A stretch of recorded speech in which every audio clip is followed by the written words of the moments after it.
A widow had two daughters. One was pretty and industrious, the other was ugly and lazy. And as the ugly one was her own daughter, she loved her much the best. And the pretty one was made to do all the work, and be the drudge of the house. Every day the poor girl had to sit by a well on the high road, and spin until her fingers bled. Now it happened once that as the spindle was bloody, she dipped it into the well to wash it, but it slipped out of her hand and fell in. Then she began to cry, and ran to her stepmother, and told her of her misfortune. And her stepmother scolded her without mercy, and said in her rage, "As you have let the spindle fall in, you must go and fetch it out again." Then the girl went back again to the well, not knowing what to do, and in the despair of her heart she jumped down into the well the same way the spindle had gone. After that she knew nothing, and when she came to herself she was in a beautiful meadow, and the sun was shining on the flowers that grew round her. And she walked on through the meadow until she came to a baker's oven that was full of bread, and the bread called out to her, "Oh, take me out, or I shall burn, I am baked enough already." Then she drew near, and with the baker's peel she took out all the loaves one after the other. And she went farther on till she came to a tree way down with apples. And it called out to her, "Oh, shake me, we apples are all of us ripe." Then she shook the tree until the apples fell like rain. And she shook until there were no more to fall. And when she had gathered them together in a heap, she went on farther. At last she came to a little house, and an old woman was peeping out of it. But she had such great teeth that the girl was terrified and about to run away. Only the old woman called her back. "What are you afraid of, my dear child? Come and live with me, and if you do the housework well and orderly, things shall go well with you. You must take great pains to make my bed well, and shake it up thoroughly, so that the feathers fly about, and then in the world it snows, for I am Mother Hulda." As the old woman spoke so kindly, the girl took courage, consented, and went to her work. She did everything to the old woman's satisfaction, and shook the bed with such a will that the feathers flew about like snowflakes. And so she led a good life, had never a cross word, but boiled and roast meat every day. When she had lived a long time with Mother Hulda, she began to feel sad.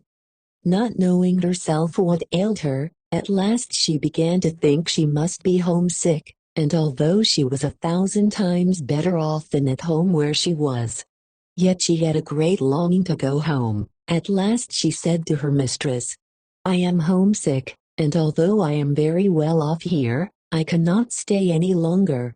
I must go back to my own home." Mother Hulda answered, "It pleases me well that you should wish to go home, and, as you have served me faithfully, I will undertake to send you there."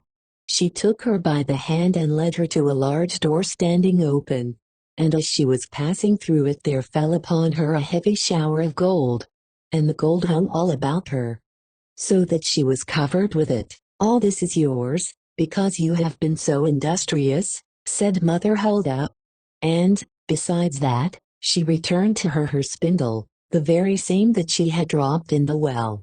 And then the door was shut again. And the girl found herself back again in the world, not far from her mother's house. And as she passed through the yard the cock stood on the top of the well and cried, "Cock-a-doodle-doo, our golden girl has come home too."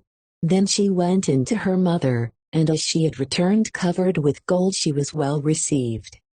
So the girl related all her history, and what had happened to her, and when the mother heard how she came to have such great riches, she began to wish that her ugly and idle daughter might have the same good fortune.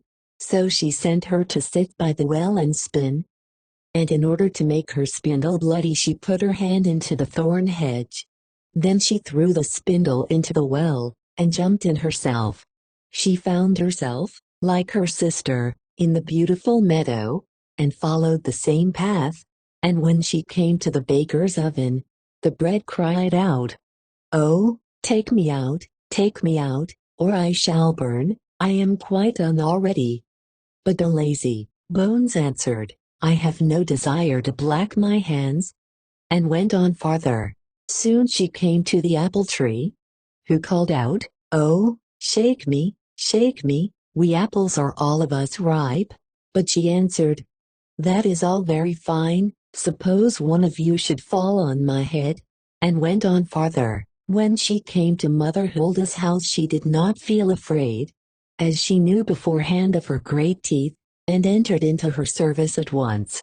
The first day she put her hand well to the work, and was industrious, and did everything Mother Hulda bade her, because of the gold she expected.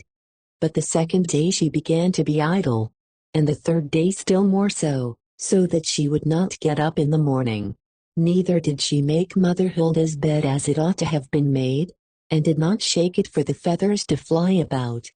So that Mother Hulda soon grew tired of her, and gave her warning, at which the lazy thing was well pleased, and thought that now the shower of gold was coming.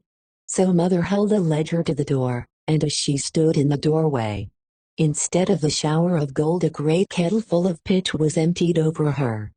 "That is the reward for your service," said Mother Hulda, and shut the door. So the lazy girl came home all covered with pitch, and the cock on the top of the well seeing her, cried, "Cock-a-doodle-doo, our dirty girl has come home too." And the pitch remained sticking to her fast, and never, as long as she lived, could it be got off.